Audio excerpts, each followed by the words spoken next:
Hi, my name is Lucas DeBarros. I'm a senior at Bentley University, and I just came back from a study abroad experience in Brazil. I chose to study abroad in Brazil because I am from a Portuguese speaking nation and I wanted to go somewhere else where that would kind of help me out. And my cousin had just come from a 4 month program in Brazil and he had a great time, so he kind of inspired me to do it. It was definitely difficult going to somewhere where I didn't know the language too much.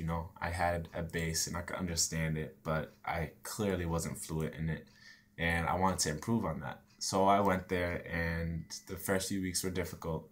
I wasn't sure if I was going to be able to last with the amount of money I had, but I budgeted it out, made sure it would work for all the months I was there, and still be able to go to all the places I wanted to go. I was able to travel to Rio. I was able to travel to the south to this place called Florianopolis, which had beautiful beaches and the best cachaça I've ever tried. I also made sure that I practiced my language, so I lived with a host family, which was really nice.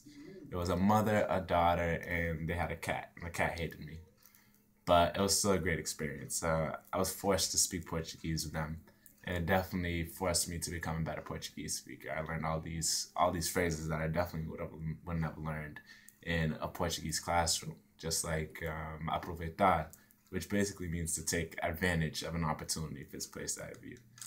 For anybody looking to study abroad, but is kind of unsure about it because they're not sure if they'll fit in, or they're scared because it'll be so different, or they're scared because of the money problems or whatever it may be, I would say do it.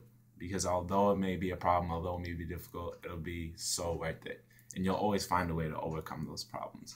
There are plenty of scholarships out there that you'll be able to apply for. And they're happy, more than happy to give them away to students who are really passionate about it. I was given the Santander Scholarship, which forced me to do a project that was due at the end of the year, and it forced me to get even more immersed in the culture and interview people and meet all these people I definitely wouldn't have met before. So scholarship opportunities are wonderful. And as far as not knowing anybody there, as long as you're open to meeting new people and you want to learn about the culture, these people are going to be more than happy to share it with you. They're going to love to teach you their culture, their language, their food, their favorite music, and all that. And you'll be surprised at how much variety of music there is in a different country than what you may think.